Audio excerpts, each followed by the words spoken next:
आज लगभग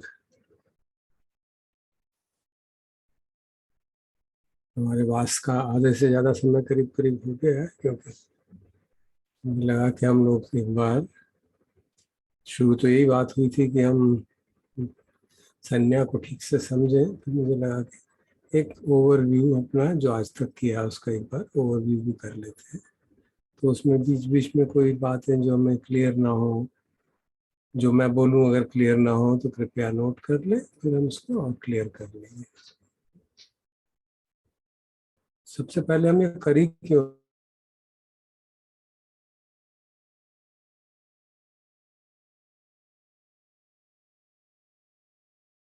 आप म्यूट हो गए। Sir, your speaker is not working.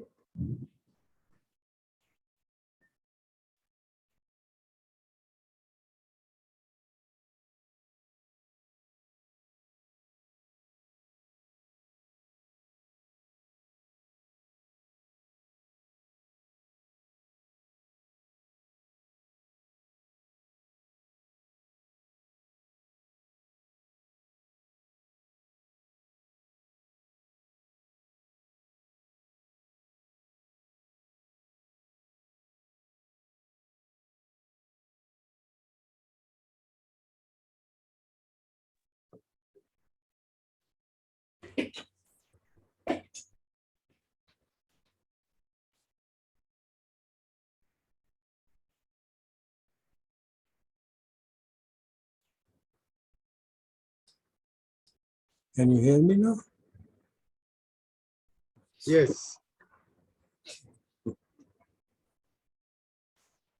हम ये सब क्यों कर रहे हैं? जो भगवान की मुख्य शिक्षा है कि दुख मुक्ति के लिए करना है, तो उसके लिए दुख समझना है। भगवान ने खुद ही कहा संकेत्ते न पंच उपादान खंडन, और 5 खंड के जो हमारा नैसर्गिक उपादान है उनके प्रति उसको पहचानना है। क्योंकि हम 5 खंड क्या है वो मालूम है? रूप, वेदना, संज्ञा, संखार, विज्ञान। रूप, वेदना और संज्ञा पे करीब करीब डिस्कशन पूरा हो गया है। कल एक संज्ञा और बची है, उस पर चर्चा कर लेंगे। बहुत महत्वपूर्ण। दिक्कत क्या है कि हम अपनी अज्ञानता के कारण उनको उनका वास्तविक स्वरूप नहीं देखते कि वो अनित्य हैं, दुख हैं, अनात्म हैं, बट वो प्रिय हैं, अच्छे हैं, मेरे हैं। इस चक्कर में उनके प्रति जो नैसर्गिक उपादान है वो बढ़ता चला जाता है। भगवान कहते हैं कि सारी शिक्षा क्यों कर रहे हैं? ताकि हम इन 5 खंडों को रिकॉग्नाइज कर सकें। एतं मम नेष्वहमस्मि न मेषु अत्थाति एवमेतं यथा भूतं सम्मपन्याय दट्टव्यम। ये भगवान की शिक्षा है कि प्रज्ञापूर्वक इसको जैसे जैसे ये होता है यथाभूतम देखो। क्या देखें? ये 5 खंड मेरे नहीं हैं, मैं नहीं हूँ, मेरी एसेंस नहीं है, मेरा सार नहीं है, मेरी आत्मा नहीं है। यही हम प्रयास कर रहे हैं बेसिकली। और उसके लिए कैसे ये सब होगा? अनित्य बोध, दुख बोध वगैरह कुछ कैसे होगा, उसके भी तरीके अलग अलग तरह से बताए गए कई जगह। एक तरीका जो मैंने चर्चा भी की थी और जिसकी अब हम पूरी चैंटिंग 2-3 दिन बाद शुरू करेंगे, सत्तठाना सूक्ता। उसमें भगवान कहते हैं कि भाई अगर किसी को सचमुच में मुक्त होना है ना, इस धर्म विनय में प्रतिष्ठित होना है, होली लाइफ को पूरा करना है, तो 7 तरह से आपको इन 5 खंडों को समझना पड़ेगा ठीक से। और फिर ट्रिपल इन्वेस्टिगेटर भी कहा, अभी हम 7 की बात कर रहे हैं, तभी वो आप पूर्णतः मुक्त हो सकते हैं। क्या करना है? हर एक खंड के बारे में उसको जानना है। पजानाति है क्या वो खंड? रूप है तो रूप का मतलब क्या है? वेदना है तो उसका मतलब क्या है? फिर उसके समुदाय को जानना है, वो कैसे ओरिजिन होता है, और उसके निरोध को जानना है, और निरोध गामिनी प्रतिपदा को जानना है। तो जो निरोध और निरोध गामिनी प्रतिपदा है वो एब्सोल्यूट सेंस में है, not in the relative sense. तो निरोध गामिनी प्रतिपदा हर केस में अष्टांगिक मार्ग है। क्यों है? वो अपने आप क्लियर हो जाए।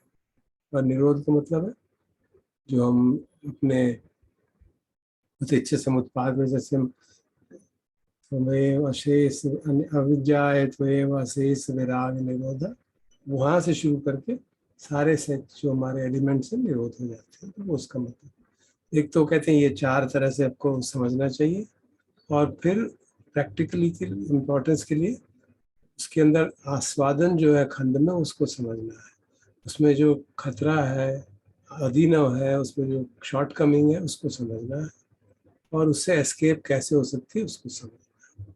ये भी काफ़ी सरल है समझने में, कोई मुश्किल नहीं है। आस्वादन ये होता है कि वो खंड के प्रति उसमें जो स्वाद आता है, उसमें जो प्रिय लगता है वो उसका आस्वादन है। और आदिनव क्या है कि वो अनित्य है, वो बदल जाएगा, और जहाँ स्वाद आया फिर स्वाद गया तो परेशानी होती रहेगी। और निस्सरण क्या है कि उसके अंदर जो हम सुख ढूंढ रहे हैं उसको त्याग दें।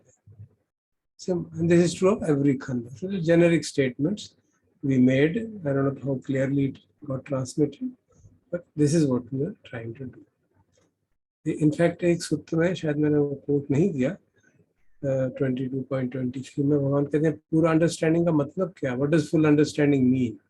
So I will teach you things that should be fully understood and also what is full understanding. तो क्या कहना चाहते हैं फिर कि रूप, वेदना, संज्ञा, संखार, विज्ञान, ये चीजें हैं जिनको समझना है। और पूरी तरह समझने का क्या मतलब है? यो विखवे राग खयो, मोह खयो, दोष खयो, मोह खयो, अयम उच्यति विखवे परिज्ञा। इन 5 खंडों के प्रति राग, द्वेष और मोह समाप्त हो जाए तब जाके पूरी अंडरस्टैंडिंग होती है। That's it. So the whole exercise is being done with rest objective, ताकि हम उसके अनित्य, दुख, अनात्म स्वभाव को समझें, उसके प्रति निवेद का भाव जागे, उसके प्रति हमारी वेयरीनेस जाग जाए, उसके प्रति एक भाव जागे कि अब ये इसके इस डायरेक्शन में हमको खोजना नहीं है, अपने सुख को त्याग दें, और फिर हम डिस्पैशनेट हो, और डिस्पैशन से हमारा राग समाप्त हो, द्वेष समाप्त हो, मोह समाप्त हो, we get free. So that is the brief, in very brief the teaching which is given. फिर इस बैकग्राउंड से हमने स्टडी करना शुरू किया रूप के बारे में। सबसे पहले आज जब मैं रूप के बारे में उसकी डेफिनेशन को दोबारा देख रहा था तो I realise there is some complication even in that, and जो चर्चाएं हुई उससे मुझे स्पष्ट हुआ कि हाँ वो कॉम्प्लिकेशन क्यों हो रही, क्योंकि मैनिफेस्ट हुई गई डिस्कशन से वो जो रूप शब्द है उसके मतलब अलग परिस्थिति में अलग अलग लिए गए। जैसे कहा जाता है भाई रूप का क्या है, चत्तारो च महाभूता चतुर्नानंच महाभूतानंग उपादाय रूपम इदम विच्यति विक्खवे रूपम। ये रूप है, क्या है? 4 महाभूत, हम सब जानते हैं 4 महाभूत क्या है, और उसके आधारित उससे डिराइव्ड जो डिराइव्ड रूप है। तो वो यहाँ पे जो रूप शब्द का अर्थ है वो मटेरियल एलिमेंट, मैटर है।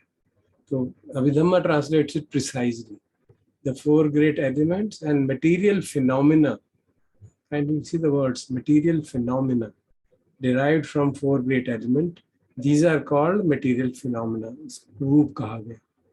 एक तो इस सेंस में यूज होता है, general sense of material phenomena, और वो दूसरे जो डिराइव्ड फिनोमेना है वो क्या है? वो एक को कहा जाता है प्रसाद रूपा। कौन से प्रसाद में? जो कि वैसे तो प्रसाद का मतलब होता है प्रसन्नता, but it means the sensitivity जो है, जो सेंसिटिव मटेरियल फिनोमेना है, eye base, ear base, tongue base, touch base and the smell base.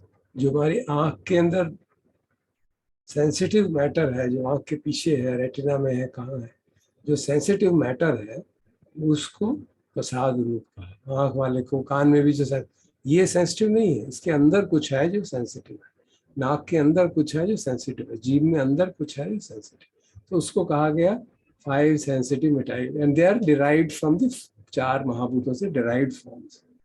और 5 क्या है? गोचर रूपा। गोचर कहते हैं चरागाह को, जहाँ गाय चरती है। तो जो गाय है वो एक चीज है, और चरा जाता है घास, तो वो ऑब्जेक्ट है। तो उस सेंस में इसको कहा ऑब्जेक्टिव मटेरियल फिनोमेना। तो गोचर रूप क्या हुआ है? इन 5 इंद्रियों के जो ऑब्जेक्ट हुए, तो इन 5 इंद्रियों के ऑब्जेक्ट में जैसे चक्षु इंद्रिय है, चक्षु सेंसिटिव मटेरियल है, उसको ऑब्जेक्ट को भी रूप कहा जाता है. There it is means form, physical form और colour, there it is this meaning.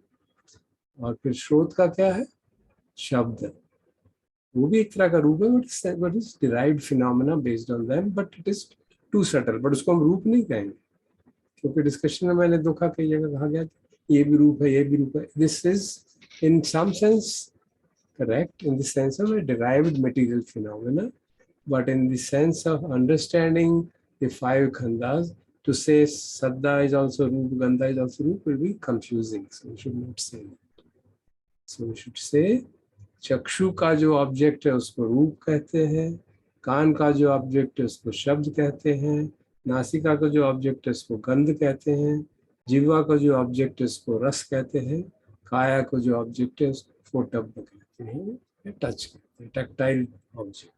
ये क्लैरिटी होना बहुत आवश्यक है, क्योंकि अगर हम रूप शब्द को गलत इंटरप्रेट करेंगे तो हमारी अंडरस्टैंडिंग में कंफ्यूजन हो जाएगा. ये एक बहुत महत्वपूर्ण बात.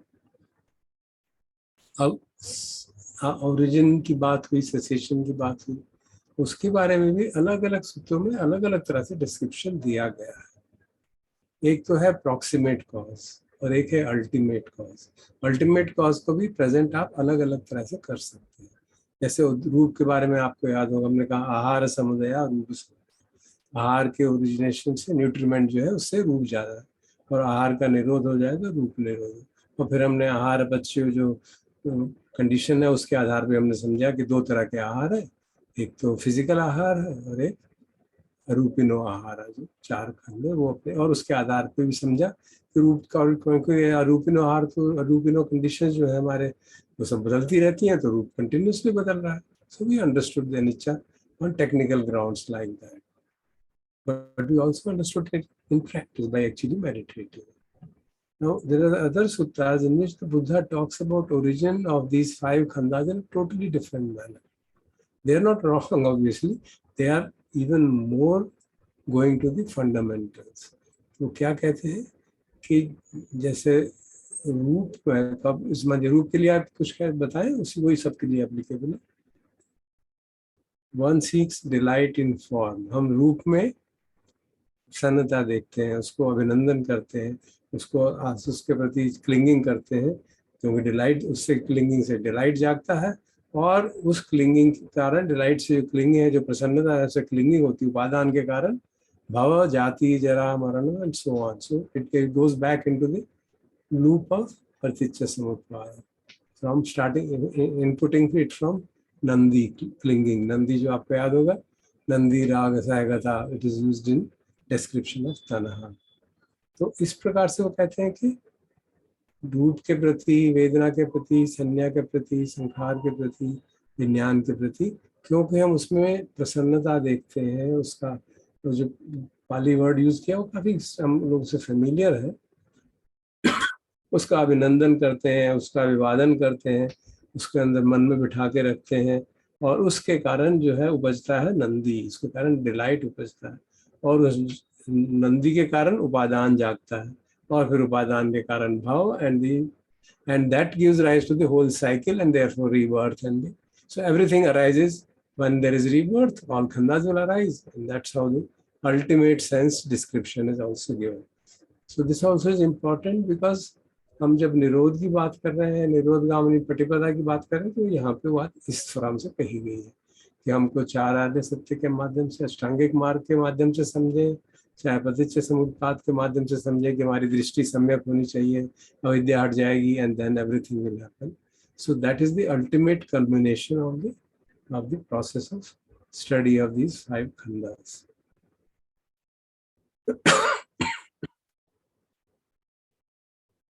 और उसका सेसेशन क्या होगा कि आप उसमें डिलाइट मत करिए, उसमें सुख मत ढूंढिए, रूप में, वेदना में, संज्ञा में, संखार में छूट जाएंगे.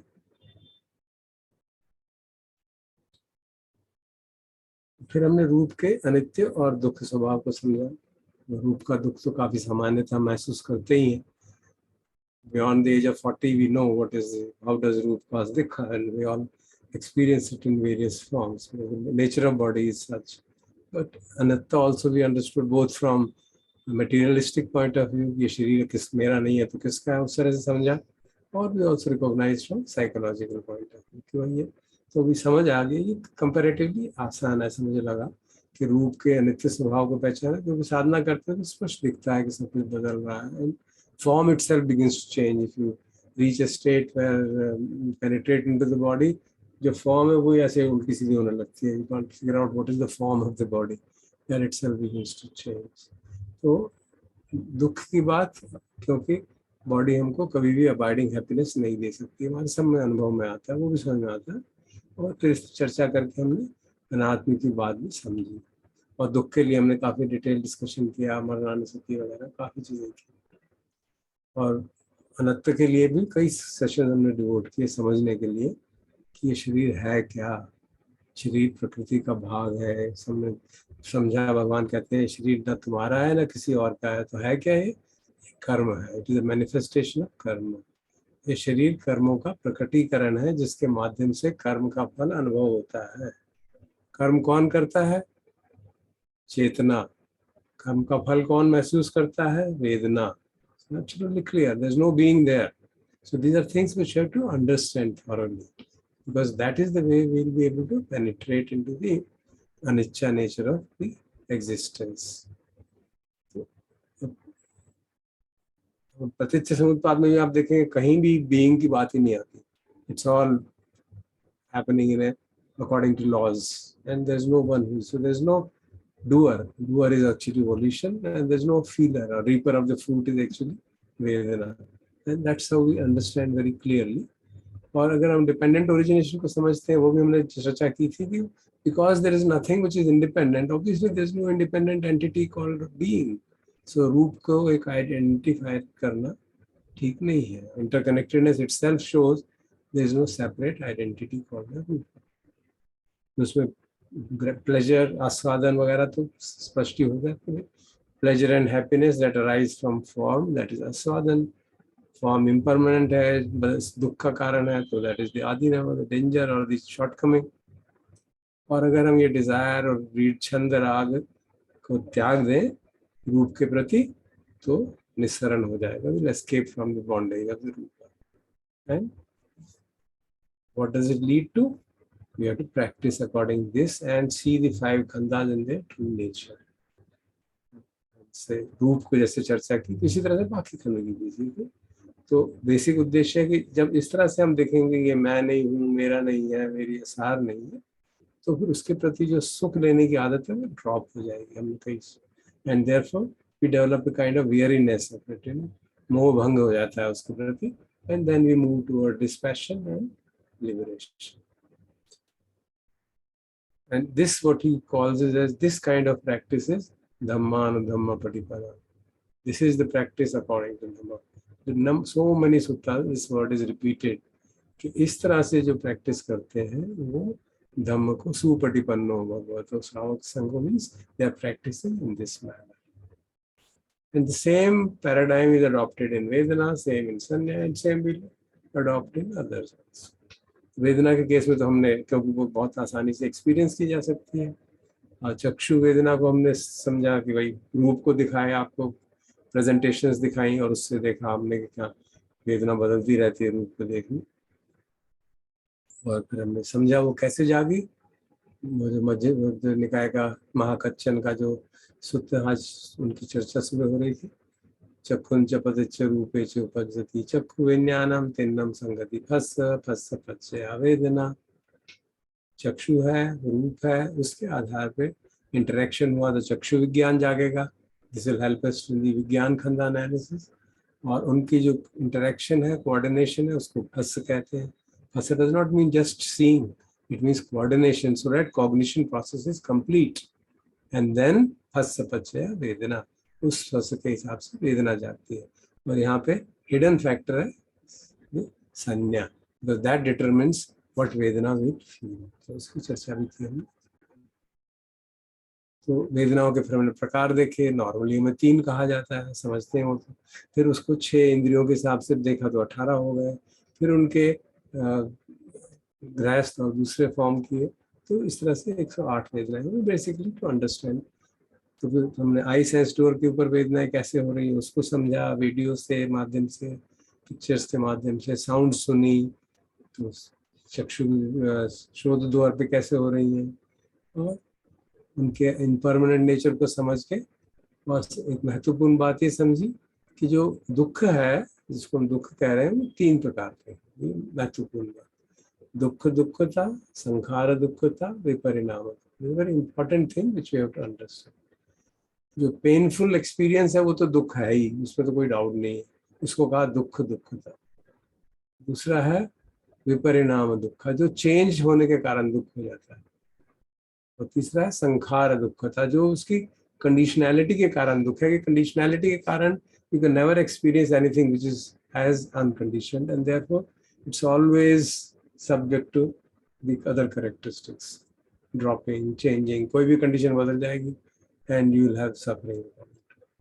So these are the 3 kinds which happen, and we can see for generally for pleasant feeling we'll see the viparinama dukkha, for unpleasant feeling we'll see the dukkha dukkata, and for neutral feeling भी generally से संखार दुख था। Neutral feeling कई बार बिल्कुल शांत सी लगती है, but still it can't compare with the unconditioned experience, it still is deficient in that sense. But then I also studied, pointed out to another sutta which was quite shocking. ये कहते हैं कि भाई साधना अगर करनी है तो आपका एटीट्यूड कैसा होना चाहिए? This pleasant feeling bhikkhu should be seen as painful. That's quite a task. Painful should be feeling should be seen as dart. जैसे कोई भाला चुभ रहा है उसको उस तरह से समझना चाहिए. और neither painful nor pleasant should be seen as impermanent, which means अगर आपको महसूस कुछ नहीं हो रहा है, बहुत सूक्ष्म स्तर पे लग रहा है, सब कुछ शांत है, प्लेजेंट नहीं है, अनप्लेजेंट भी नहीं है, तो भी उसको गहराई से देखेंगे तो उसमें इम्परमानेंस नजर में आ जाएगी. तो प्लेजेंट फीलिंग को क्यों कह रहे हैं वो पेनफुल देखना चाहिए? क्योंकि हमारा सारी तृष्णा प्लेजेंट फीलिंग से ही जाती है. नंदी राग सहायगा था तत्र तत्र अभिनंदिनी, इधर उधर हम ढूंढते रहते हैं कहाँ प्रिय है. सुख की तलाश का जो बेसिक कारण है वो हेडोनिस्टिक पॉइंट ऑफ व्यू, प्रिय वेदना के प्रति उसको प्रिय मानते हैं, उसके वास्तविक स्वरूप को कि वो बदल जाएगी और दुख देगी वो भूल जाते हैं. इसीलिए भगवान ने सिखाया कि भाई आपको अपना perception, it's like changing the perception, कि आप प्रिय वेदना को जब महसूस हो तो समझे ये पेनफुल है, छुपा हुआ जहर है, इसको मैंने खाया और फंसा. That's the kind of understanding we can get from. तो फिर काया सेंस डोर पे वेदना, उसकी भी चर्चा की हमने कि काया पे तो बाहर से टच भी हो सकता है, अंदर से भी टच होता है, बिकॉज इंटरनल बॉडी में इतनी chemical reactions, blood flow, air flow, gas flow, food flow, input output होता रहता है. So there are various things which arise within the body. Then it consider the smell, nose sense too, तो वो हम actually हमने experience करके देखे कुछ स्मेल्स और उनके अनित्य स्वभाव को समझा. जो टंग सेंस डोर की थी और माइंड सेंस डोर थे, quite we had elaborate discussion. बस इसमें वर्डली सेंस में भी हो सकते हैं, वर्डली थॉट्स के आधार पे, और फिर जो नेखम आधारित, जो त्याग आधारित थॉट्स हैं उनके आधार पे, and we discuss in detail कि वर्डली थॉट्स के आधार पे भी प्रिय अप्रिय और उपेक्षा वेदना हो सकती है, और अदर वर्डली के हिसाब से भी, और उसके अंदर कितना फर्क पड़ता है, and how they transition from one to other. We discussed it in detail और समझा उसको. इसको निरामिष और सामिष वेदना के रूप में भी हमने जाना, क्योंकि हम सतीपट्ठन से फैमिलियर. और फिर हमने चर्चा शुरू की संज्ञा की. संज्ञा का उदाहरण दिया हमने, मिराज की तरह है जो भगवान ने हमें समझाया. और संज्ञा के लिए जो शब्द हमारे कैनन में इस्तेमाल किया गया, एक रिकॉग्निशन के रूप में, रिमेम्बरिंग के रूप में, मेमोरी के रूप में, रिकॉग्निशन के रूप में. Then assigning a mark for it, designation, assignation, attribution. Then describing ideation, उसके बारे में विचार क्या बनता है हमारा। संज्ञाएं भी जैसे वेदना 6 प्रकार की, संज्ञा भी 6 प्रकार की। तो अब हम उसके जो फिर हमने उसको डिस्टिंग्विश करने की कोशिश की, because unlike vedana and rupa which are directly experienceable, sanna is not directly experienceable. We feel the effect of sanna in terms of our day to day life, तो इसलिए उसको थोड़ा सटलिटी हो जाती है समझने में। हमने उसको 2 एस्पेक्ट में बांटा कि एक तो भाई इनॉक्वस फंक्शनल एस्पेक्ट है कि ये पहचान रहे हैं, पुरुष लोगों को पहचान रहे हैं, वस्तुओं को पहचान रहे हैं, चीज़ों को पहचान रहे हैं, ये कार है, ये लैपटॉप है, ये बनते जी हैं, ये शिवेंद्र जी हैं, we recognise on the basis of form और sound on the basis of other things. Then the other thing is our evaluation of that, ये वाला कार ब्रांड अच्छा है, ये अच्छा नहीं है, ये लैपटॉप का ब्रांड अच्छा है, ये अच्छा नहीं है। तो ये ब्रांडिंग के चक्कर जो है उस ऑब्जेक्ट्स के बारे में बड़ा भारी इम्पैक्ट होता है, उस समय संज्ञा फिक्स हो जाती है, and that affects our behaviour. And then with respect to living beings, ये अच्छा है, ये बुरा है, ये डेंजरस है, ये फ्रेंडली है, ये इंटेलिजेंट है, ये डल है, ये रिलायबल है, and all kinds of judgements people pass, which is evaluation we do based on our own experience. It is an interpretation of our own experience, and most of the time it is a childhood experience which matters a lot. Of course it can change, बाद में बदलता भी है, जैसे हम बड़े होते हैं और इन्फॉर्मेशन आती है, उसको हम प्रोसेस करते हैं। अब हम उसको प्रोसेस ठीक से कर रहे हैं, गलत कर रहे हैं, उस पर भी निर्भर करेगा कि हमारे क्या परसेप्शन बनेगा। तो जो हमारा धारणा बनती है व्यक्तियों के प्रति खास तौर पे, वो बहुत महत्वपूर्ण है हमारे जीवन में, क्योंकि उसके आधार पे हमारा व्यवहार मैनिफेस्ट होता है। तो वो एक बहुत इम्पोर्टेंट फैक्टर है। ये हमारे ऑब्जेक्ट्स के प्रति भी इंटरेक्शन, धारणा बनती है, ये ब्रांड बहुत अच्छा तो हम यही खरीदेंगे। ऑनलाइन शॉपिंग अच्छी है या वो बुरी है, वो एक धारणा बन गई, then we will follow it और नॉट फॉलो इट। और हमने धारणा के रूप में एक महत्वपूर्ण उसका इम्पैक्ट देखा एक छोटे वीडियो के रूप में कि एक शेर जो है लायन दौड़ता हुआ आ रहा है। एक केस में तो the person has recognized it as a friend and is happy and hugs it, and in other case the just jumping and that lady falls down and everywhere there is hangama ki to शेर मार देगा इसको। So you can see how much संज्ञा is mattering in our analysis of the experience. और हमने ये भी देखा कि अगर हमें पहली बार कोई चीज़ महसूस कर रहे हैं तो फिर वो दूसरे फैक्टर्स इम्पैक्ट करते हैं। क्या हम उसको पहले उससे रिकॉग्नाइज कर रहे हैं, या हमारे मन में उसके बारे में ऑलरेडी कुछ धारणा बनी हुई है। तो हमारी जो धम्म संज्ञा है उसके आधार पे फिर हम उसको अच्छा बुरा एक्सपेक्ट करते हैं, और एक्सपीरियंस पे ऐसा नहीं हुआ तो देन वी चेंज अवर संज्ञा accordingly, and then it has so many kind of trickle down effects at various levels. तो फिर हमने उनका एक्सपीरियंस करके देखा, रूप संज्ञा का, साउंड पिक्चर्स के माध्यम से, वीडियोस के माध्यम से, और फिर शब्द संज्ञा का भी वीडियोस के माध्यम से समझने की कोशिश की। तो शब्द रूप संज्ञा में जैसे हमने प्रसन्न के बारे में बना लिया, ये फ्रेंडली है, ये तो बहुत अहंकारी है, ये मैग्लोमेनिक है, ये चीट है। और इस तरह शब्द संज्ञा के बारे में हमारे परसेप्शन बन जाते हैं, संज्ञा बन जाती है। जो भी जोर जोर से बोलता है इसका मतलब वो ऑफेंसिव आदमी है, तो और जो धीरे बोलता है ये वीक आदमी है, इसमें कोई कॉन्फिडेंस ही नहीं है। और कोई प्रेज कर रहा है तो ये बहुत अच्छा आदमी है, ये प्रेज करने में। क्रिटिसिज्म कर रहा है तो ये जरूर मेरे से जलता है, इसलिए criticism. So you form opinion based on the words which we hear and the influence of subsequent behavior with that person. इस तरह गंध संज्ञा के बारे में चर्चा की कि किस तरह से हमारा इन्फेंट लेवल पे गंध ही एक संज्ञा है जो हमको बचा के रखती है, we recognise our mother only गंध based on that, because others बाकी सेंसेस अभी डेवलप ही नहीं हुए। And we know the impact of it in terms of perfume and deo industry, multi-billion industry, किस तरह से स्मेल के आधारित अट्रैक्शन को यूज किया जाता है in creating a picture that this is better than that, and so even smell has great impact on food also.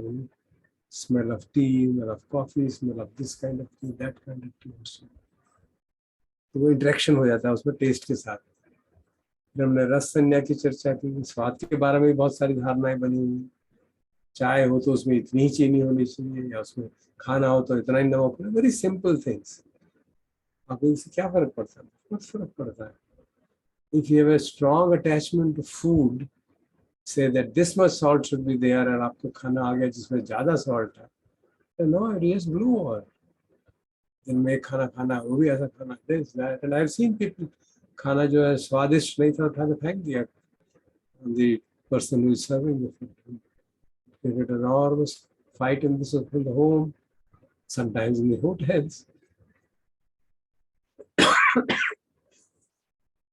Black coffee अच्छी है कि मिल्क वाली अच्छी है या ग्रीन अच्छी. You can have enormous strong views about all that.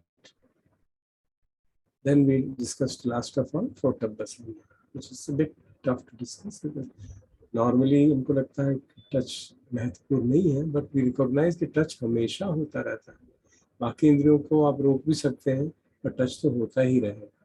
और इस कारण से we have to have the importance of touch sanya, the first kaya sparsh sanya, Photabhasana is very important. और टच जो है उसका सोशल इम्प्लीकेशन भी है. एक तो टच का फिजिकल मैन फंक्शनल, ये ठंडा है, ये गर्म है, ये हार्ड है, ये सॉफ्ट है, functional aspects again for protection. But then there is important social aspects of it, because generally it is seen touch is one of the in difficult times, that is the much stronger language of compassion than words. Your words can express compassion, but your touch in a proper manner at a proper condition can convey it in much deeper sense, and it helps in social bonding. So it is very great. But then, depending on the experiences, one may feel violated by touch.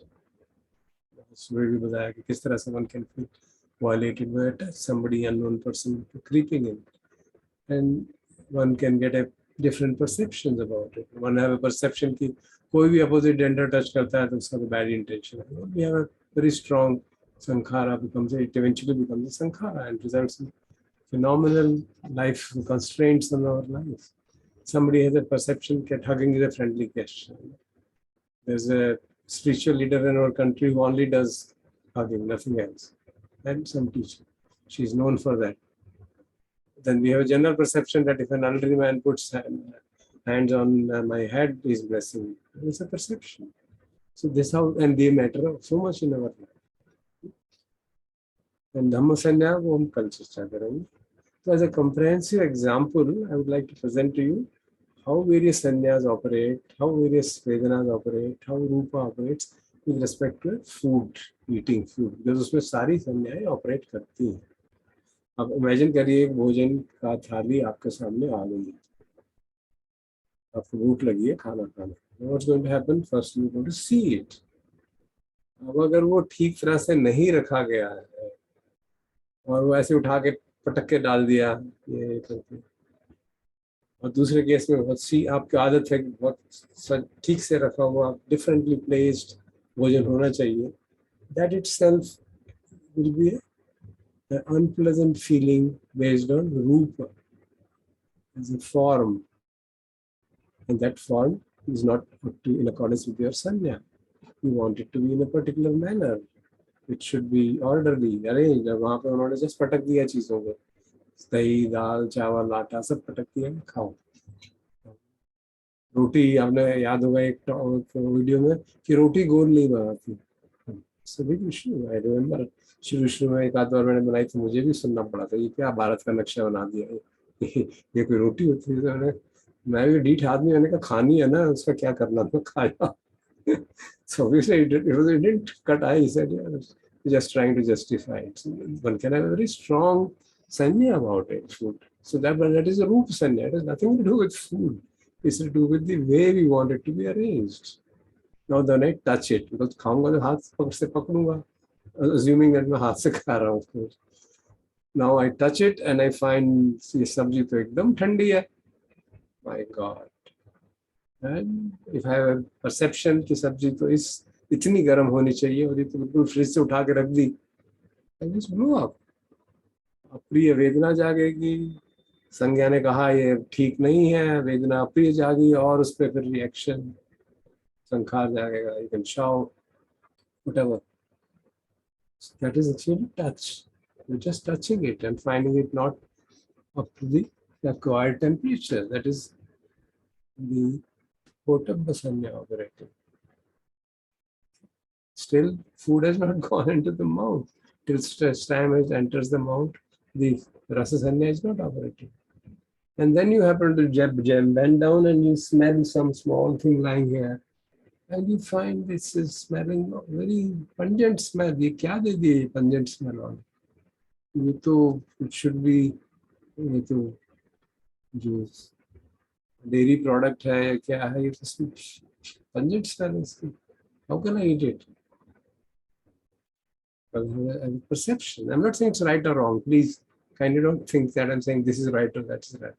There's a perception. It should not be like that. And that creates unpleasant feeling. Appropriate reaction can arise depending on the strength of attachment to that perception. Then I take the food and put it in my mouth. Then it touches the mouth, but since I've already touched the food, it doesn't matter. And assume it's at a proper temperature. Now I touch it and I taste it. जब जिह्वा में उसको मैं test करता हूँ, पहले उसको चबाता हूँ, दबाता हूँ, तो उसमें आवाज आती है. और मैं दबा रहा था तो उसमें आवाज आई कट की. तो लगा ये तो पत्थर डाल दिया इस खाने में, सब्जी में पत्थर था. ये what the hell? Because sound is different from what I am used to. सब्जी की आवाज में आवाज नहीं आती. So the sound is now operating. Taste is not operating. Sound is operating. इस तरह की आवाज खाने में नहीं आनी चाहिए. That's the perception. And दूसरी आवाज आ गई. And you just throw it out. कि तो खाने लायक नहीं, पत्थर था, कैसे खा ले? So अप्रिय वेदना जागी क्योंकि संज्ञा के अनुरूप नहीं था. And then reaction happened. So suppose this didn't happen, everything was fine, and then I start tasting it. And I find the taste is insipid. उसमें नमक कम है, कोई मजा ही नहीं, कोई मसाला ही नहीं, कुछ भी नहीं. And now this can happen due to a variety of reasons. I have been experiencing it for 15 days in the beginning. तो कितना भी अच्छा खाना लगता है, मिट्टी खा रहा. तो the taste, तो रस संज्ञा जो है वो प्रोटेस्ट करती है, क्या खाना है. Then you can react to it, not attribute it to your problem, but attribute it to the food, and then react to it. That's how the rasa sanya is operating.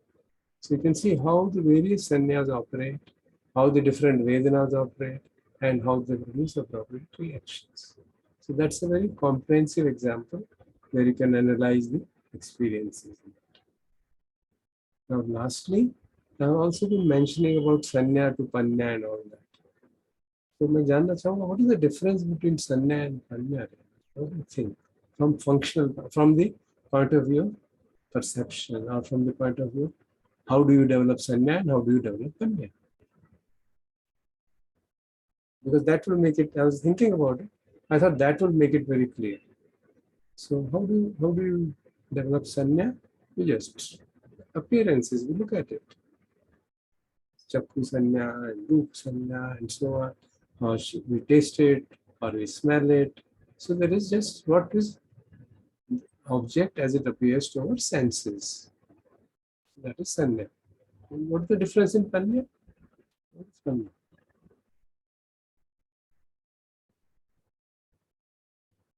Panya को कहते हैं wisdom, insight, discernment.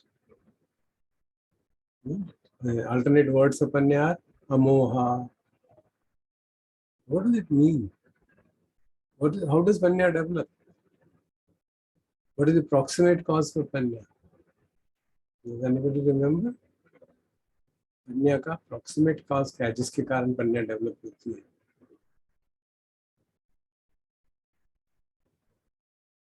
योनिसो मनसिकारा, wise attention. And what is happening in sanya? Manasikara. There is attention, of course, but it's not wise. It's otherwise. It's just appearance based. That is the crucial difference. You are looking at things wisely, going into the root. Yoniso का मतलब योनि मतलब root होता है ना, boom. You're going into the root, penetrating things according to their nature. So जो experience मैंने किया, टेस्ट लगा, वो मुझे प्रिय लगा, लेकिन मैं पेनिट्रेटिंग विजडम से देखता हूँ ये अनित्य है भाई, बदल जाएगा, और वो बदल जाता है. I know it. I wait. I don't get carried away by taste. I choose the food again and again and again, and the whole thing changes. Oh, it is impermanent. And then I can see the attachment to that is causing suffering. And it is not mine or me, it's basically conditioning of the past. So then the intrinsic nature of the experience is understood by uniso manasikara. And manasikara is a universal factor. वो हमेशा ही present रहता है. In every vijnana, in every consciousness, manasikara will be there. And that is what is the normal attentiveness. And we just see, हाँ ये object है, ये अच्छा लग रहा है, बुरा लग रहा है, देखने में, सुनने में, खाने में. So when we say anicca sanya, actually it is anya. Dukkha sanya, it is actually moving in the direction of anya. Anicca, dukkha, anatta, we are calling these characteristics, that is the development of anya. And they help us in removing raga, dvesha and moha. They have direct relationship. अनिच्छा development राग कम हो जाएगा, दुखा development द्वेष कम हो जाएगा, anatta development मोह कम हो जाएगा. And then you will understand fully the five khandas, जैसे हमने चर्चा की. So that is the kind of some detailed summary and some additional inputs in the hope that it will become clear. Now we have time for questions, doubts, things not clear.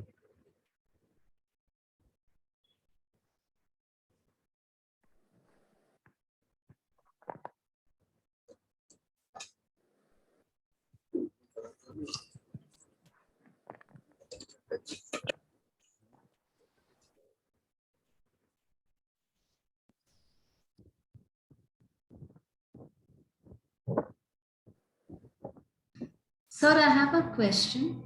I think Dhammarama has raised the hand. Hello. Just wait. Vaibhav, just wait. He was asking what is internal touch, right? This is happening because of, for example, most obvious case is gas formation within the body, and that gas is hitting into the various limbs. And for me, it has been a constant thing. It presses diaphragm, it presses heart, and my heart rate increases. So I know something is going wrong. So it's an unpleasant feeling it creates. So similarly with other consequences, acidity ho rahi hai, that is causing certain feelings to arise. Internal touch, passa pachya vedana. So that's the internal touch.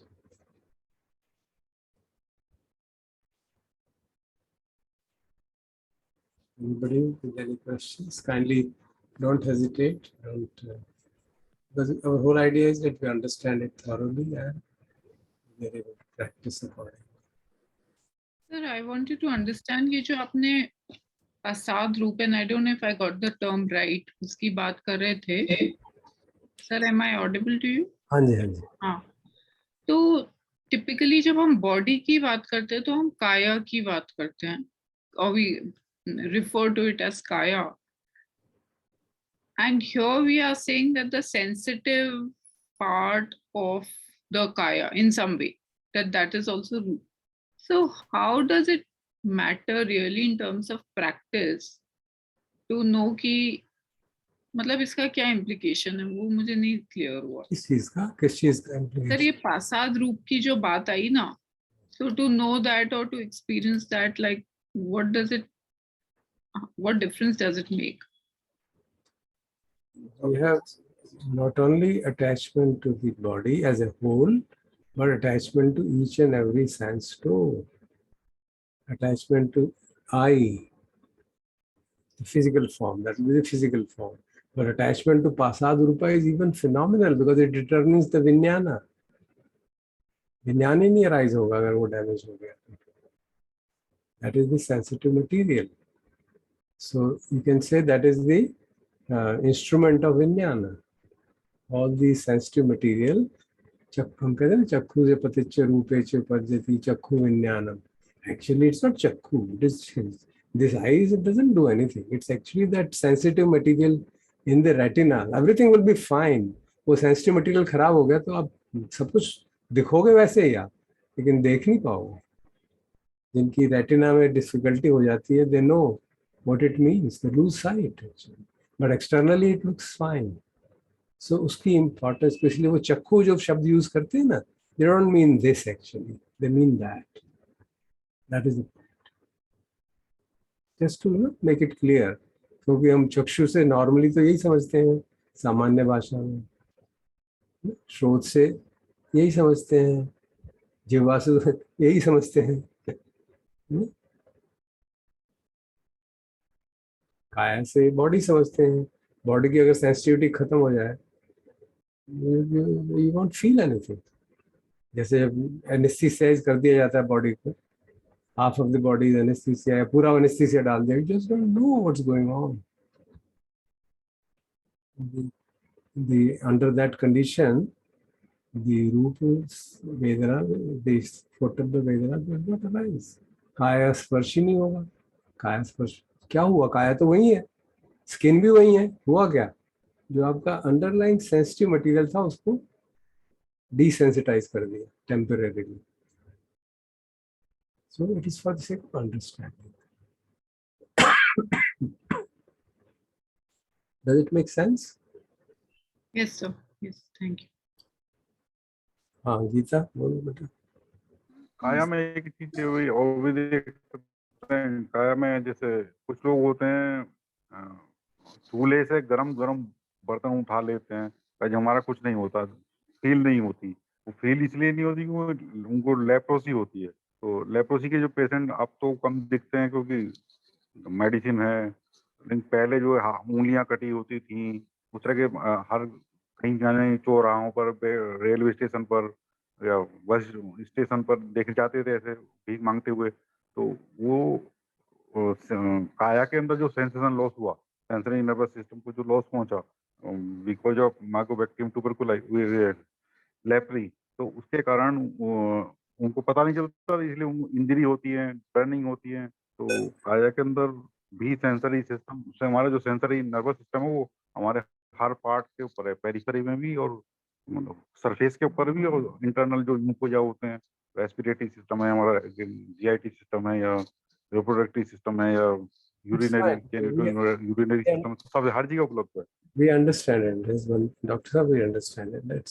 That's fine. That's what is the point. वो कह रही थी कि हम इसको क्यों पहचान रहे हैं, इसके लिए क्यों चर्चा कर रहे हैं. प्रसाद काया के अंदर भी हम कह रहे हैं कि प्रसाद रूप है.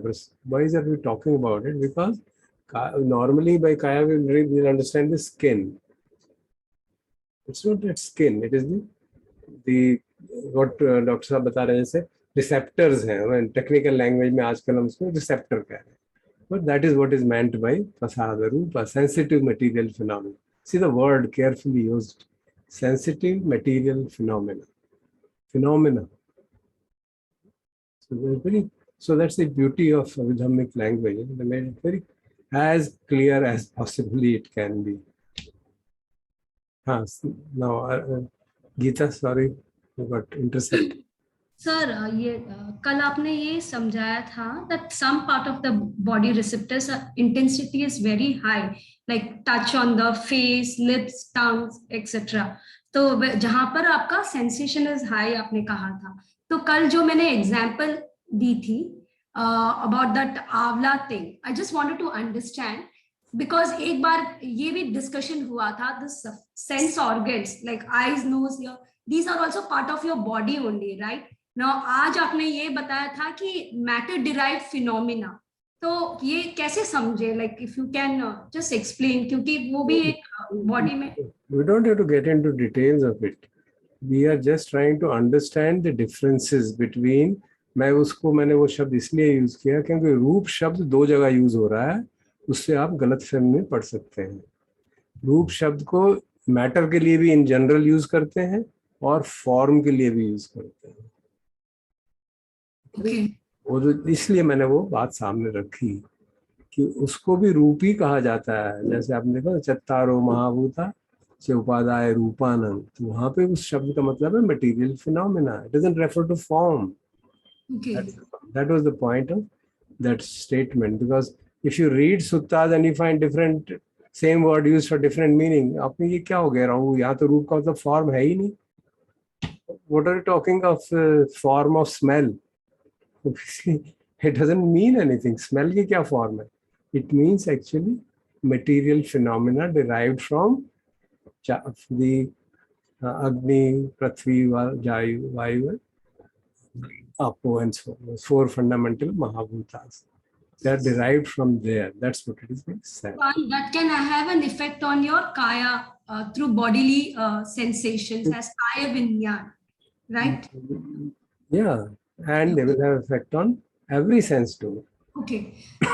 So I'm just going back to this question again कि ये जो some parts of the body touch की आपने बात की थी जैसे face, lips, tongue, तो ये काया में आ गया क्या? Like my understanding based on that yesterday's question of that. Tongue is not, tongue की sensitivity दो तरह की है ना बेटा. You have to understand. One is touch sensitivity. tongue के ऊपर आप गरम चाय डाल दो तो फिर आपको टेस्ट नहीं पता चलेगा, आग जलेगा, टंग जलेगी, है ना?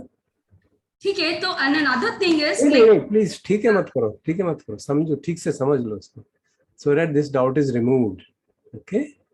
अगर आपकी टंग के ऊपर चाय उसी टेम्परेचर पे पड़ती है जो आपको पसंद है, then you don't feel temperature because it's not different from what you expected.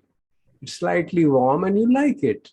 Then that is a different, that gives rise to preparedness for mind feels happy and then you are able to sense the taste properly. तब अगर चीनी नहीं डाली यार, oh, that issue of चीनी नहीं डाली is taste. Issue of temperature ठीक है कि नहीं, that is touch. So this is very clear. This should be very clear. तो उसको आपस में मिक्स करने की, हाँ, एक का असर दूसरे पे होगा. अगर आपको बहुत ज्यादा गर्म लगी तो आप टेस्ट करना भूल जाओगे, क्योंकि उसने इतना ज्यादा स्ट्रॉन्ग रिएक्शन कर दिया कि टेस्ट सारा बिगड़ जाएगा उसका. So we have to see these parts because that's how our life gets affected. They're not kind theoretical stuff. This is how, because संज्ञा का important thing है, संज्ञा का विपाक क्या है? व्यवहार है. Okay. है ना? इसी तरह वेदना का विपाक क्या, वेदना के कॉन्सिक्वेंस क्या है? संखार है. संखार out of it. So we have to see that, you know. So therefore the importance of separating it out. That's it. Okay. So and the behavior and reaction is interconnected to some extent, right? Yeah, of course. They're all actually these are all interconnected, but we are trying to understand them ताकि हमें बीमार है, बीमारी है पेट में, हम treat करें सिर को, कैसे काम चलेगा? That's it. I'm just giving you an example. Unless we know where the problem lies, is it with temperature or is it with taste or is it with both? Then we have to see and adjust our sanya accordingly. That's the way. So we have to see the sanya in its true form ताकि हम पन्या की तरफ बढ़े. कौन सी संज्ञा को देखना है भाई? रूप संज्ञा को कि शब्द संज्ञा को कि photo? We should know that so that we know where exactly the problem is. So if you remember in the Mahasatipatthana Sutta, each of these elements is mentioned as cause of tanha. All of these, whatever we have discussed, all of them, and many more actually. So it says this should be known, this should be known, this should be known, this should be known, this should be known, this should be known. And sannyas and tanha at all these sense, at all these experiences should be dropped. That is the second noble truth. So we have to see that. And it's not only in Mahasatipatthana, in Satya Vibhanga, in many sutras that part is mentioned. So when we start dissecting and understanding, then we can work on that particular khan. Is it related to my sanya or is it related to vedana or related to sankara, that way? Yeah, we have to find out where exactly is the attachment strong.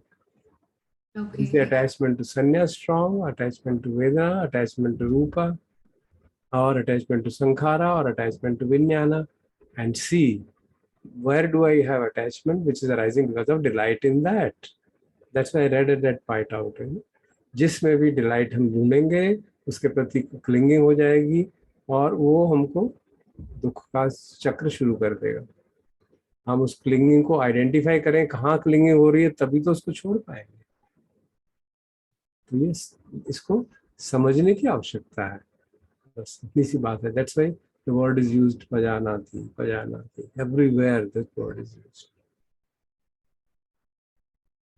Okay? Thank you. Dhamma Rama में कौन वैभव हो? Yes, sir. हाँ बोलो. Sir, I want to understand the difference between Shabda Sangya and Dhamma Sangya. धम्म सेना कल चर्चा करेंगे ना, छोड़ दे. We'll discuss tomorrow actually. Dhamma Sena means the understanding with regard to the Dhammas. Now Dhamma is such a wide word, so that it includes, you can include everything. So what we should focus on, in my opinion, is mental constructs, concepts, ideas, ideologies, those. What is cognized directly by the mind. So we focus attention on that as Dhamma Sena. And we know how powerful these are. हमारे अपने अपने ideas है ना, teaching के बारे में भी, संसार के बारे में भी, पॉलिटिक्स के बारे में, भोजन के बारे में, कपड़ों के बारे में. They're just ideas. So we have to see all that, but we'll not get into that. We'll focus mostly on mental concepts and ideas and the what we construct by our mind, thoughts, मानसिक रचनाएं कह लो, अवधारणाएं, जो भी कह लो. ये sir जो हमने एक एग्जांपल लिया था, just one example which immediately comes to my mind. हम सच बोलना अव्यवहारिक है. सच बोलना अव्यवहारिक है. आजकल के जमाने में सच बोल के कोई गृहस्थ जी नहीं सकता. ये एक धारणा है. And you know the implications of that. How powerful is that dharma? Communism is the best way of living life, and you know the consequences of that. It's not a minor thing, it just devastates the societies. So they're very powerful. So we'll focus only on those, other aspects we can see later. We can then see their interconnection and right. तो ये जो महत्वपूर्ण बात है, इसको कल थोड़ी चर्चा कर लेंगे. अब और कुछ बोलना हो तो बोलो. ये सर जो हमने एक वीडियो देखा था, जो सीधी बात का, जो आपने सीधी बात का एक वीडियो दिखाया था आपने. हाँ.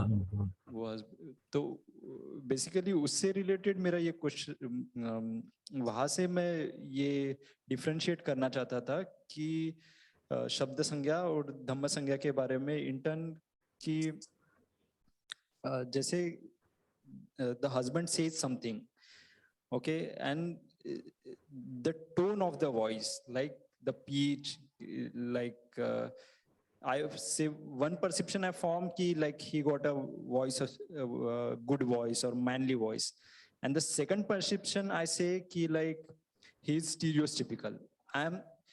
So first perception is I'm liking the voice, but I'm not liking the content of what he's saying. So in this case, the perception one, which is the perception of the sound, that I like it, that is perception number one. And the perception number two is the content. I'm focusing on content. Jo, I say it is very stereotypical.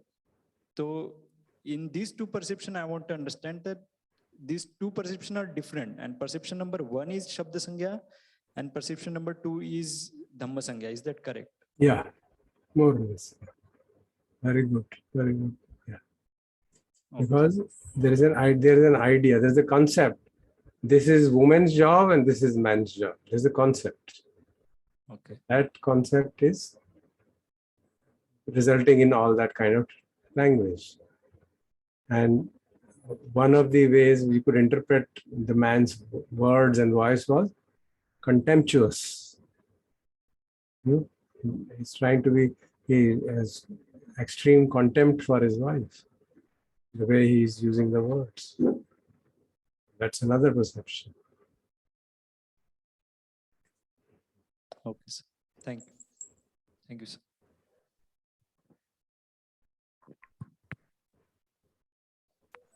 Sir मैं wise attention और how to go to root ये समझना चाह रहा था sir. तो wise attention मतलब वो तीन जो गुण हैं, दुखा, anicca and anatta. You can start from there, yeah, certainly. देखिए, आप किसी भी अनुभव के अगर सुपरफिशियलिटी को छोड़ देंगे, ये प्रिय है अप्रिय है, ये मुझे लग रहा है, हाँ प्रिय है अप्रिय है, and if one is has the enough experience of life, then one knows क्या ये प्रिय है, कुछ जरा ध्यान से देख लो, and then it will change. You just yoniso manasika means you have to wait patiently and without allowing the mind to get distracted. You know, these are the preconditions. That's why kaya samadhi, collectedness of mind, the ability of the mind to focus on an experience to the exclusion of any other distraction. When that exists, then you hear a sound, it is pleasant, then you say it's gone, finished. You taste a food, you see it is pleasant, and if you chew it more and more, you find changes. You take a bland, I keep on suggesting many times, आप एक bland bread का piece ले लो, कुछ मत करो, उसको मुंह में डाल के चबाना शुरू करो. शुरू में कोई टेस्ट नहीं आएगा, आप टेस्ट च्यू करते रहो, it will become sweetened, totally changed. आप एक 3 जो हम एक्सपेरिमेंट बचपन में करते थे, शायद आपको भी किया होगा, 3 गिलास ले लिए, एक में गर्म पानी, एक में ठंडा पानी और एक में कप नल का पानी. एक हाथ गर्म पानी में डालो, एक हाथ ठंडे पानी में डालो, ठीक है, थोड़ी देर रखो, और फिर दोनों को उस बीच वाले पानी में डालो. ये वाला हाथ कहेगा ये ठंडा है, ये वाला हाथ कहेगा ये गर्म है. अब आप कर लो, क्या करोगे उसको. That is a deception. So you can see कि ये, for example, perception of temperature is deception, total deception, because body cannot find out what is the absolute temperature. It can find only the change. So this tells us, oh, body can only detect change, and on that basis it forms a perception. This is hotter than that, this is colder than that, and then we make a judgment. ये पानी ठंडा है, ये पानी गर्म है, and so on.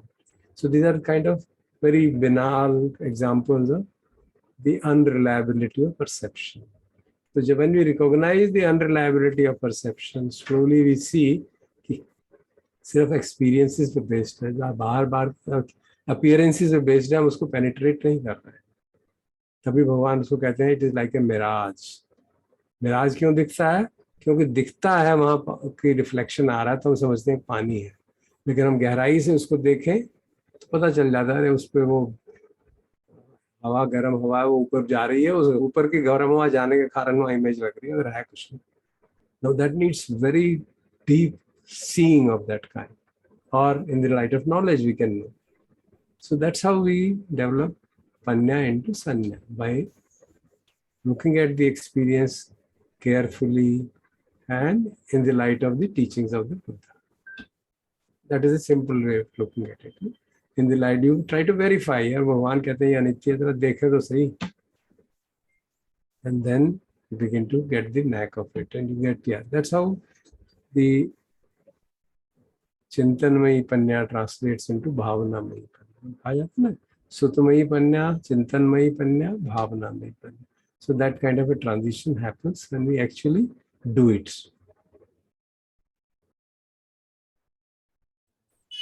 तो sir, wise attention पे करने से हम रूट पे स्वतः ही पहुंचने लगते हैं. हाँ, we have to be careful. स्वतः कुछ नहीं होगा. How much strong is our ability to penetrate? How strong is our samadhi? How strong is our collectedness? And how strong is our knowledge base?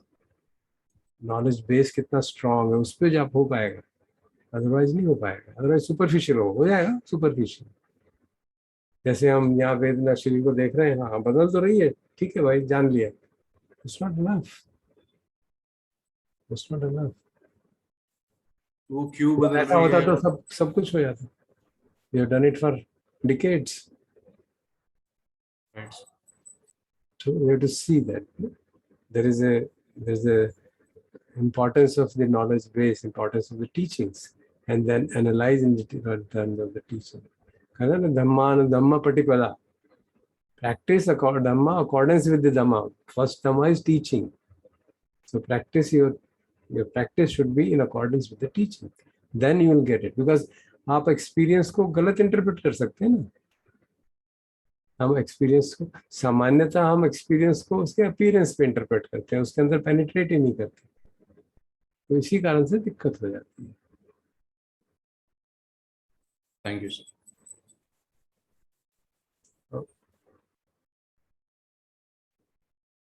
Chirag has raised his hand and Aditi also raised. हाँ बोलिए चिराग। Namaste, sir. Sir, I had one question. So, can you hear me? हाँ yes. So, जैसे I've heard कि perceptions are like a mirage, and we also say that in many, we also say the 3 marks of existence are also a perception, like the perception of impermanence, the perception of suffering, and as well as the perception of anatta, and they are also perceptions. But somewhere you also mentioned this, that they are also wisdom, but in the suttas they are also categorically mentioned as perceptions. So we have to understand the intent behind that, because अगर आप शब्द पे चले जाएंगे तो confusion हो जाएगा। अगर आप कहेंगे वो संज्ञा है तो वो संज्ञा जो है वो अपने में मिराज है, that's not true. Anicca Sanna is not a mirage, it's a fact. Leave aside what is written in a book. You understand it yourself. We are capable of understanding. No? We should not get caught in the words. Why is it written? That should be seen. That's the important reason for that. Because normal perception को उस तरह के perception में बदलना है, तो इसलिए उसको perception कहा. But these are the hallmarks of Panya. That's why I made this distinction and said, what is the difference between Sanya and Panya? It is just the wisdom of attention. That's all. अगर आप superficial attention देखेंगे, it will be Sanya. If you give deep attention, Yoniso Mansikara, it will become Panya. That's all. Otherwise, everything else is same. You are recognizing the experience, isn't it? You are recognizing the experience as pleasant, unpleasant, or neutral. With deeper investigation, you analyze the same experience as impermanent, irrespective of whether it is pleasant, unpleasant, or neutral. So you've gone into the fundamental nature of that experience, which is inalienable. वो कोई बदलने वाली नहीं है. Pleasant, unpleasant हो जाएगा, लेकिन impermanent, permanent नहीं होने वाला है. So that is what is called the ultimate reality, and these are called the samutti satcha. These are apparent truths. That is the ultimate truth. So as we move towards ultimate truths, our sanya becomes purified and becomes panya. That's the point. Okay, so just one small addition. But as I mean, I could be wrong, but I've generally heard that since these are perceptions and they are conditioned, that's why we say that Nibbana is the ultimate truth, because it's unconditioned. So what is then- what are you trying to say? So you just mentioned that these marks are ultimate, but Yeah. they are still conditioned. So the ultimate we generally say is Nibbana. Please understand, they are the marks of conditioned existence in which we all live. Okay, sir.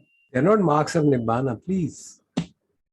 So don't sweep it in that manner. That will be a wrong understanding. We are all living in conditioned world. Unconditioned is indescribable, finished. There's no description possible. It has to be experienced. So there's no description possible. How can you describe it? So we give what then you'll say, why does Buddha say etang santang, etang pan? These are inspirational words for us. Ye shant hai, excellent hai, yadidang sab. Then what is he describing? The approach towards that. He's not describing in Nibbana strictly. He's describing sabba sankhara samatho, sare sanskaro ka upshaman. That is the condition for reaching that. Now you say condition se unconditioned mein kaise reach hoga? Yeah, because that is preventing us from seeing it. Sabba sankhara samatho, sabba upadhi patinisaggo. जितनी भी उपाधियां हैं, जितनी identification है, उनको त्याग दिया. तन्हा खयो, कृष्णा को त्याग दिया.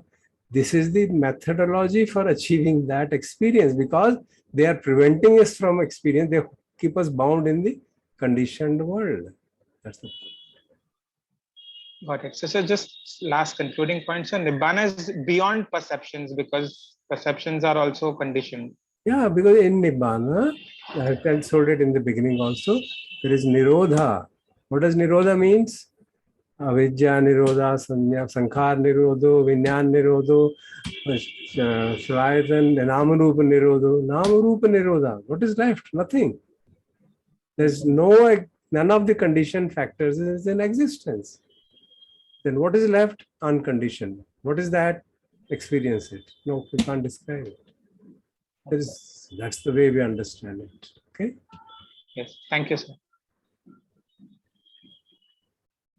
Sir, I just want to understand one more thing. I was just thinking, now that you have separated each khanda and like trying to understand where the attachment is towards each khanda. कल आपने जैसे बताया था, seeing is vinyan, or feeling arising out of seeing is the vedana, and then the perception about that object.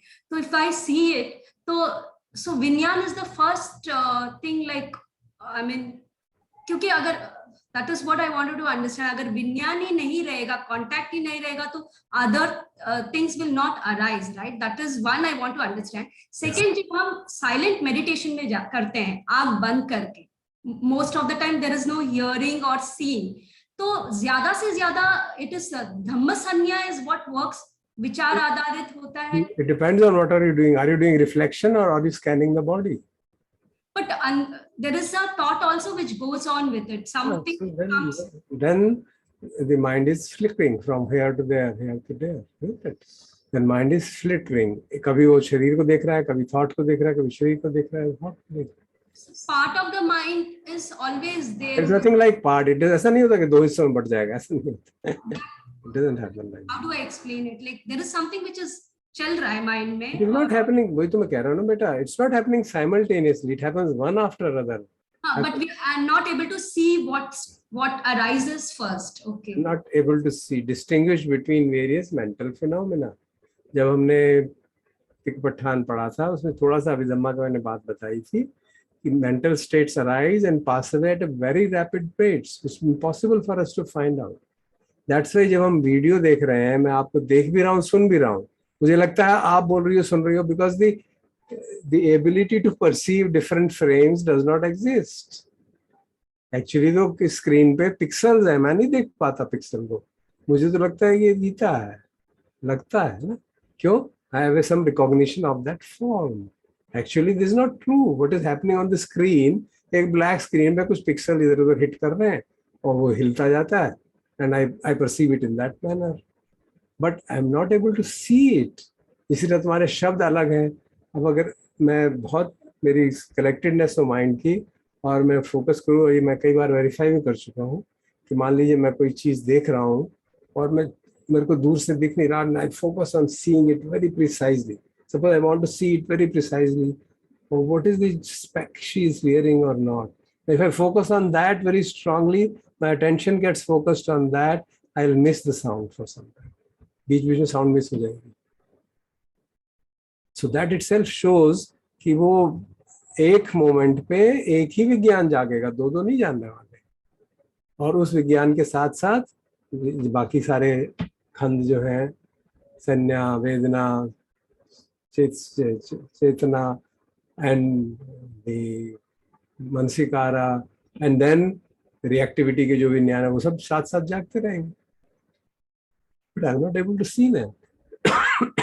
I'll see their effect. And I see a averaged out phenomena. Because एक second से कम में क्या पता चलेगा मुझे क्या हो रहा है. तो I see an averaging of the overall. आप जो बोल रही हैं, क्योंकि आपके वॉइस जो है और पिक्चर जो है वो अल्टरनेट हो रही है इतनी रैपिड रेट से कि मुझे पता ही नहीं चलता. सिनेमा हॉल में हम जाते हैं तो वहाँ कोई स्क्रीन पे कोई आदमी चल थोड़ा ना रहा है, वो फिल्म्स प्रोजेक्ट हो रही है, उसको इतनी रैपिडली दिखाते हैं कि वो लगता है चल रहा है. वहाँ ना कोई आदमी है ना कुछ चल रहा है, वहाँ स्क्रीन है सिर्फ और लाइट गिर रही है अलग अलग डायरेक्शन में. लेकिन हमें चलता भी दिखता है और साउंड भी सुनते हैं, क्योंकि हमारी power of resolution of the eye and ear is not so strong that we can distinguish each frame at faster than 10 frame per second or whatever is the limit. I forget that. तो उससे rapidly जो होता है वो constant दिखता है हमको, straight standard. इसी तरह से हमको ये confusion हो जाता है कि मैं मेरा पार्ट ऑफ द माइंड सोच रहा है, पार्ट ऑफ द माइंड शरीर को देख रहा है, ऐसा नहीं होता. Mind keeps on flitting from here to there, here to there, here to there. Then it is very difficult to understand the attachment towards the khand. कि संज्ञा खंड से attachment है या That वेदना needs से. collectedness of mind. Yeah. So, but you will be able to observe what is happening in your body very quickly then. Some It extent. depends on. We can. I mean, there's no point in theorizing about it. Let us do it and see what happens. You know? Thank you, sir.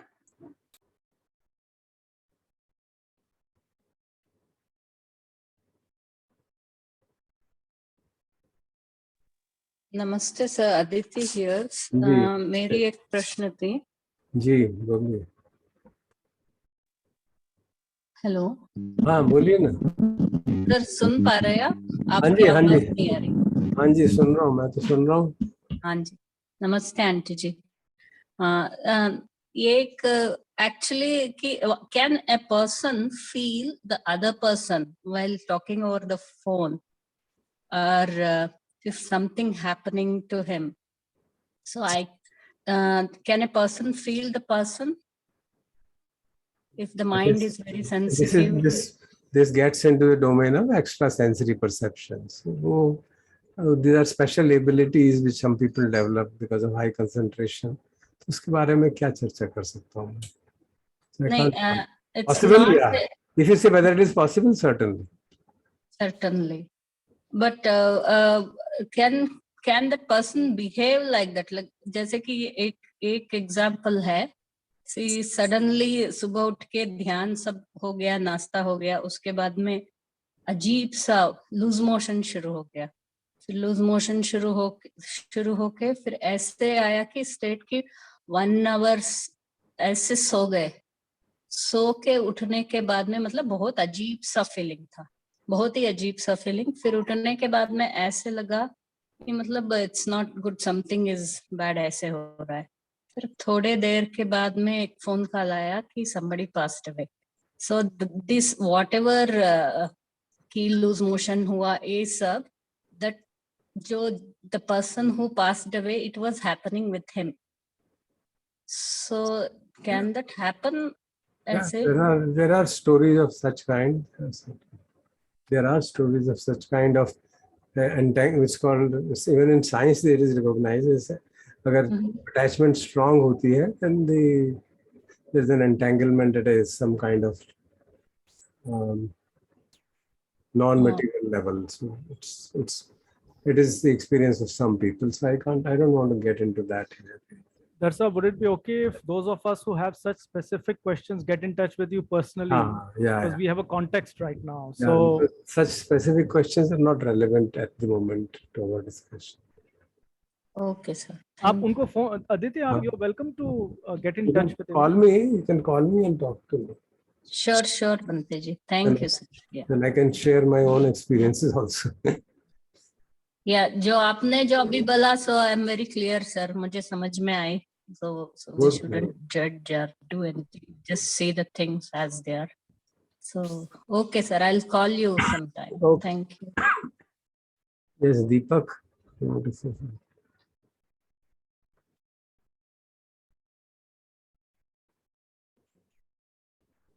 कल भी बात हो रही थी, जैसे हम मान लीजिए अपने आप को शांत करने के लिए सांस के ऊपर फोकस कर रहे हैं, तो जो मन शांत होता है तो शरीर पे भी संवेदनाएं होती हैं. सडनली कोई स्ट्रॉन्ग खुजली की सेंसेशन हो जाती है या एक चुभन हो जाती है जो अनप्लेजेंट है, तो इसको हम काया संस्पर्शन बोलेंगे, क्या बोलेंगे इस कैटेगरी को? काया पे पेन हो रहा है, दैट इज काया संस्पर्शन. या काया पे प्लेजेंट फीलिंग हो रही है, दैट इज काया संस्पर्शन. आवाज कहाँ से? तो माइंड का फ्लिप फ्लॉप तो हो जाता है ना जी. जैसे अभी आप कह रहे थे कि जैसे हम वैसे अपरेंटली ट्रैंक्विल हैं, लेकिन सडनली कुछ चुभन सी फील हो गई हाँ, माइंड तो डायरेक्ट भी जाता है। जो फीलिंग, देखिए फीलिंग जो महसूस हो रही है काया पे, तो वो काया संस्पर्श वेदना है। अब उसके फर्स्ट लेवल सेकंड लेवल कहाँ है, वो तो बात की बात देखना पड़ेगा ना। whether it is the result of some sankhara arising, but the experience, where is the sound coming from? आपके भी महसूस हो रहा है कुछ? सूरी जी आप म्यूट कर लीजिए जब धर साहब बोले ना, क्योंकि आपका उधर से we get to hear your background. हाँ, तो जो काया पे अनुभव हो रहा है वो काया संस्पर्श वेदना है, काया पे टच हुआ। अब वो उसके पीछे क्या रीजन है, that's matter of investigation.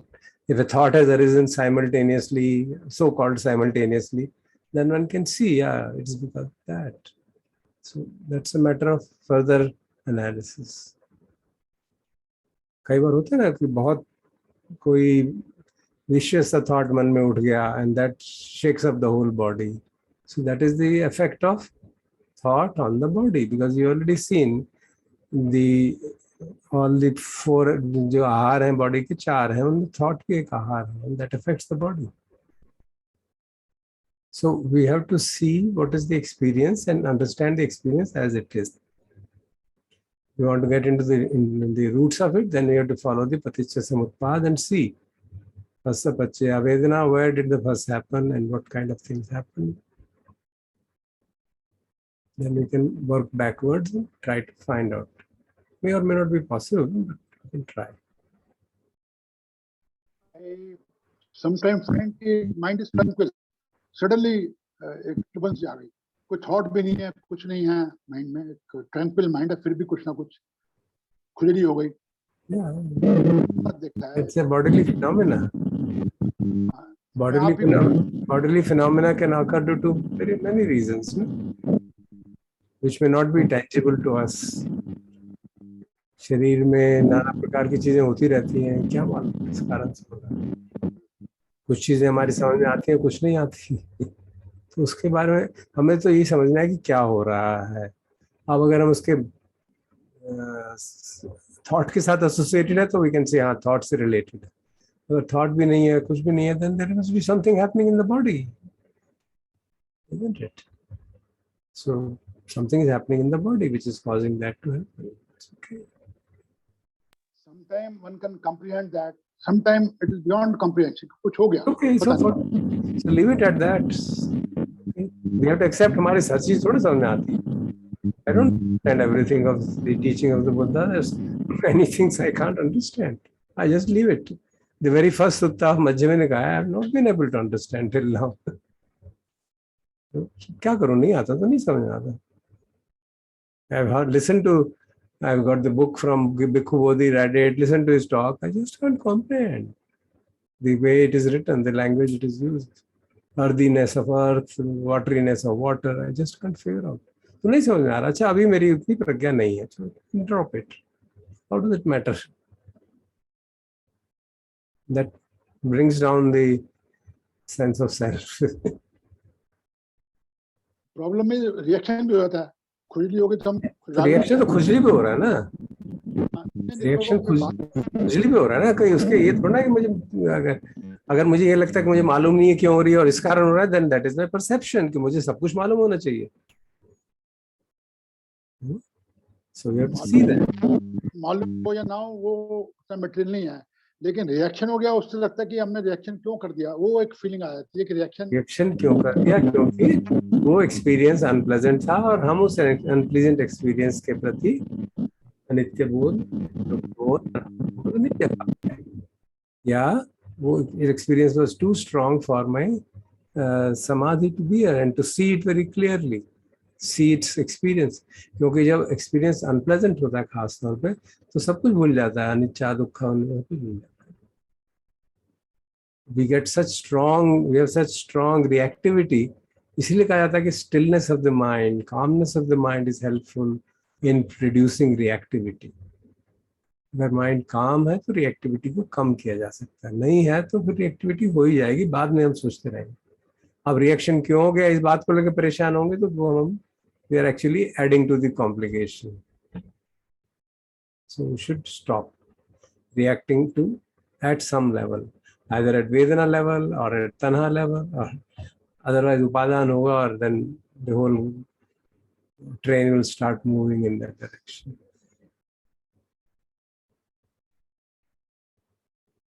Okay.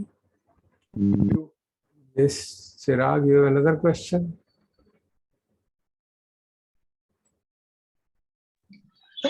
Sorry, sir, may I ask one more question? Okay. So, sir, like about perception and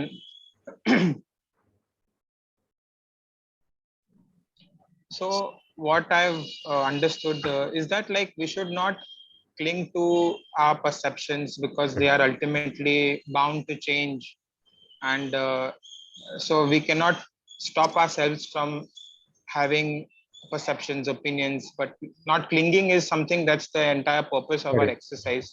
Yes. So where I'm slightly finding it challenging is even the Eightfold Path is also ultimately a perception that helps us get beyond perception, is a sort of idea. So the more righteous perceptions, that belief systems or evaluations or opinions about the Dhamma, like this is how it should be, this is the right thing, renunciation is right, or this kind of behavior is right, which seems justified with the Dhammic ideology that one has, and that clinging also arises. So how do you find that balance in terms of these perceptions that are related to your Dhammic aspirations or Dhammic behaviors, which through experience one can sense that any clinging of these perceptions is also creating suffering. There is that sensing, which is right, because ultimately any kind of clinging is suffering, but still it's so righteous in that sense that how does one navigate this gray area that you should not cling to perceptions? Just that's all. It is true that the whole of the teaching is and our understanding is a perception to start with. But we verify that on the basis of our experience.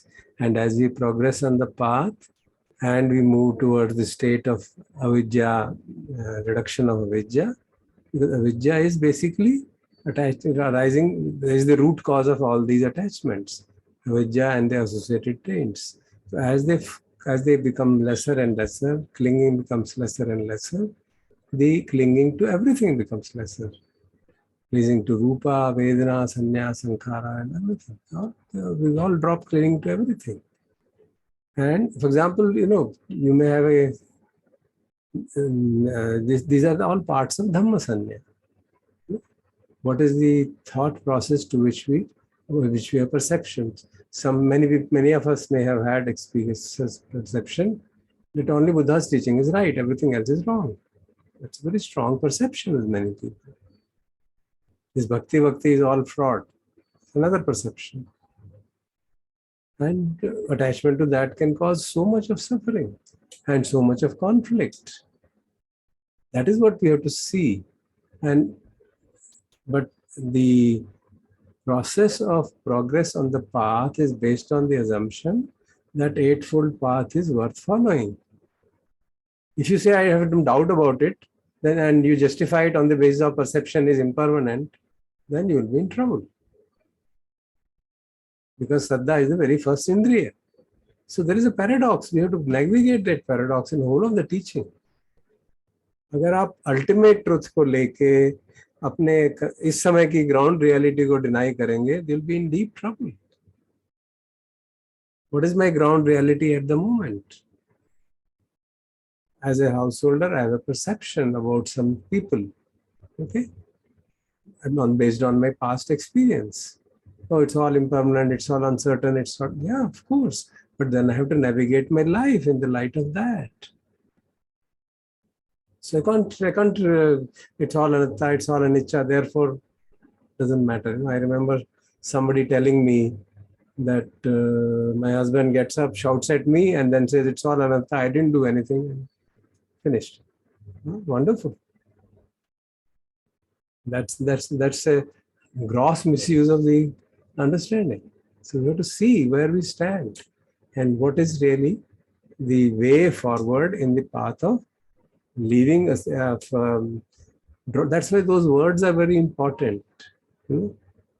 Sab sankhara upasamono, sab vadi patini sargo, tanha khayo. These are the things which you have to see. And then talk of the ultimate realities. Then see which perception is wrong. We follow the Dhamma Sanya. So one of the perceptions which Buddha says, which is wrong perception, is taking adhamma as Dhamma. Wrong perception. Thinking that following Shila is useless is wrong perception. You may say it's all mirage. Do you think so? Would you say that's a mirage? And therefore do what you like? That's the danger involved in that. So we have to see very carefully what exactly is the implication of the teaching and not get into the trouble in especially with anatta. That's a pretty dangerous thing. That's why I find many times the Dalai Lama talking, I don't want to teach sunyata, I teach compassion first. First get established in compassion, then we'll see whether you are fit to be told about that, because we can devastate ourselves by not having compassion and having understanding of sunyata or anatta in that manner, as I gave you the example. And it's a live example, I'm not making it up. So we have to be very careful.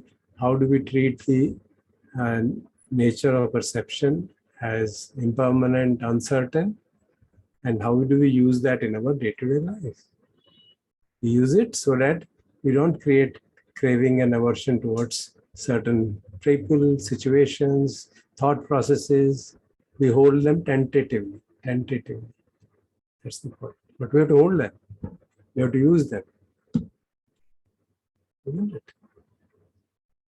Till such time as we become fully liberated. Then every perception will naturally drop off. We shouldn't artificially drop them off. Yes. So like in certain situations, it's somewhere one should hold on to these righteous perceptions to navigate. I would say in every situation. Why certain? Which situation do you don't want to hold on to Shila? Yes. Tell me. Or Samadhi or Panya. Tell me one situation where you feel it should be discarded. Yes, yeah. That's it. As practicing, since we are practicing, we are on the path.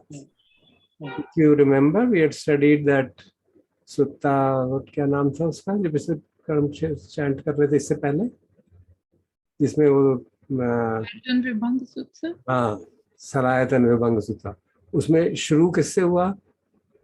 नेखम्म दोमनस्य के आधार पे, let me put it in Hindi, त्याग आधारित प्रसन्नता के आधार पे गृहस्थ जो संसारिक प्रसन्नता का त्याग कर दो, त्याग आधारित अप्रसन्नता के आधार पे संसारिक अप्रसन्नता का त्याग कर दो, त्याग आधारित उपेक्षा भावना के आधार पे सांसारिक उपेक्षा का त्याग करो, फिर त्याग आधारित प्रसन्नता के आधार पे त्याग आधारित अप्रसन्नता त्याग कर दो, फिर त्याग आधारित उपेक्षा के आधार पे त्याग आधारित प्रसन्नता ट्रैप कर दो, and ultimately what does he से? अतमयता के आधार पे उपेक्षा को भी ड्रॉप कर दो। अगर आप उपेक्षा को शुरू में ही ड्रॉप कर दोगे तो कहाँ पहुंचोगे जाके? समझ रहे हो? There's a gradation, there's a sequence to everything. So we have to see what is to be dropped and when. Okay? When everything is dropped, then you say Attammayata, not identification with anything, and drop everything. Then you transcended things. Thank you, sir. Thank you so much. Thank you. I think it's enough now, 8:40. So, Vanteji, you can. Okay, very good. Mirza, thank you for this long marathon, and hopefully हम सबको कुछ तो फायदा हुआ ही है. And we'll continue this. Personal question, you can write it to me. That's better than